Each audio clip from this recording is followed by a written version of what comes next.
Now, first and foremost, we need to understand fringe benefits are something which is basically when you talk about giving them the salaries and wages, that is the rights that they have basically having because of their contribution to the organization in terms of their services. The fringe benefits, which is other than the salaries that they are getting, is playing a very, very important role for their retention factors. And in fringe benefits, the first is health and wellness. Professional development is the second one, and employees perk, that is the third important element. Now, when it comes to health and wellness, offering benefits like gym memberships or maybe uh, programs, workstations, eco ergonomic workstations can improve health and well-being, resulted in reduced healthcare cost and absenteeism. And every organization these days also provides you with insurance facilities, which is being given to not only the employee but also to the spouse. The next thing is professional development. Providing access to training, conferences, and educational opportunities can employees definitely going to improve the employee's skill set and job satisfaction, leading to higher productivity, and the retention rate will also go on a higher pace. And the last one is basically employees' perks. Perks are the privileges, or you can say the offering unique benefits like on-site dry cleaning, childcare services, or discount programs can increase employees' loyalties and can help the company to stand out in this competitive work environment or the competitive job market. Now, remunerations are more than just a paycheck. You are also giving them, along with the salaries, you're giving them bonus, commission, and long-term incentives. When it comes to salaries, the most common form of compensation salaries is fixed, recurring payment to an employee for a work they have done. Bonus are a one-time reward given to employee for exceptional performance or as an incentive to reach specific targets. Commission is basically a percentage of each sale is paid to an employee on top of their salaries of hourly wages, often used basically in the sales field and in the sales positions. Long term incentives, benefits, or compensation packages provided to employees to motivate them to stay with the company for an extended period of time, which includes like stock options or equity, which is being given by big companies to the employees, like um, a certain portion of equity or share is being given to them. In like in case of Tata's and Reliance, you find a certain portion has been given to the employee. Grievance handling. Now, a satisfied employee is going to be performing like an asset rather than being a liability to organization. When an employee is having any type of query or any type of grievance which is not being handled by the organization for a longer period of time, then it becomes difficult for organization to manage the productivity of an employee. So grievance handling and discipline are going to be one of the key factors which will play an important role to manage conflict and maintaining fairness amongst the employees. So how you will explain grievance handling? That the process of addressing employees complaints, issues, or disagreement that arises in the workplace to maintain a positive and fair work environment. Discipline, it comes to a system of rules and consequences that ensures employees must meet expectation, including attendance, productivity, and behavior at workplace. Very, very important for an organization to grow and prosper. And the best practices are going to be the key element, which establish clear policies and procedure for grievance handling and discipline that are fair and effective. That will be in the form of helping or listening to the employees' feedback and concerns, and can also prevent dispute to improve morale and productivity of the organization. The best practices are one of the key factors that will basically help an organization retain its workforce, productive and talented workforce, for a longer span of time.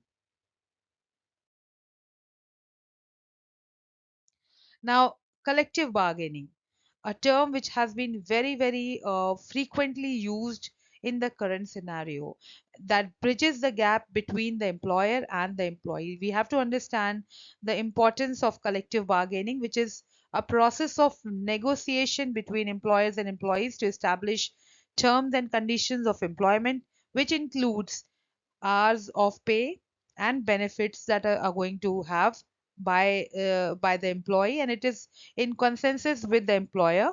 It is important to ensure that employees voice fairness and a balanced approach to workplace policy, and a satisfied and a happy employee is going to perform like an asset, and he will be quite helpful in increasing the productivity for a sustainable future of the company.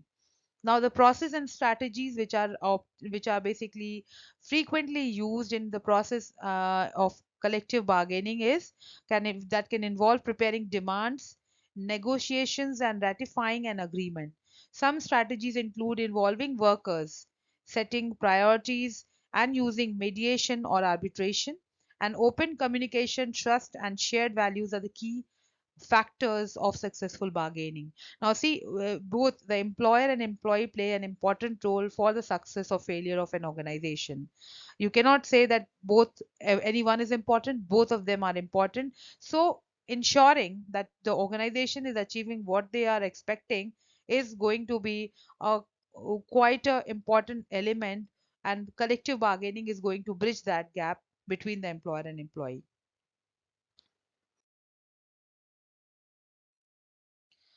Now, as I have used the term attrition and retention since the very beginning, attrition is basically a phase where employees are leaving the organization, while retention is something by the term retain means they are staying with the organization. Now, when it comes to defining attrition, is the rate at which employees leave an organization, usually due to factors such as low job satisfaction, limited career growth, or inadequate compensation and benefits which are being given. Now, these are the factors behind the people leaving an organization. So, organization needs to focus on these very important elements to make sure the attrition rate is lower as compared to the retention rate. Now, when it comes to retention, that means you are offering competitive compensation and benefit packages. That means you will find, if I'm taking any particular sector like in the education field or maybe in the IT field, the salaries for a particular strata or a particular segment of the organization is going to the managers are going to have the same type of salaries, or maybe the benefits which are being attached are going to give them the same type of compensation, providing opportunities for professional development and career advancement. Remember, a performing employee is going to be an asset, which is very, very essential for the organization's growth and progress. Creating a positive work culture and environment that promotes work life balance. Now, these days, work life balance, diversity, and inclusive development are one of the very few key factors which plays an important role for when it comes to the retention strategies that have been basically adopted by organizations. Offering flexible work arrangement and recognition programs are going to be the morale booster for an organization's employee, that organization is giving them the right type of culture, the right type of policies, and the right type of system to work, to be ahead of his career, means working on the career progressions, and also working upon the individual development of an employee, which will ultimately affect the overall organizational growth. And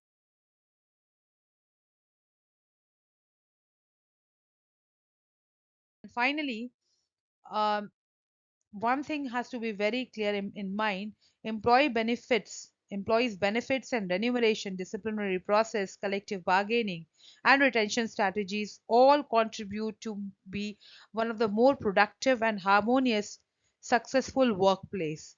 By investing in your employees, remember, whatever you invest in terms of giving them perks and privileges, uh, handling their grievances well, you are trying to increase the retention rate to achieve higher level of organizational performance, because ultimately whatever performance is being given by an employee is definitely going to create a competitive edge over your competitors in this competitive work environment. So make sure that you invest in your employees in the right way to get the best out of them. This is all for today's session. In the next session, we will focus on another aspect of human resource management. Till then, keep learning. Thank you.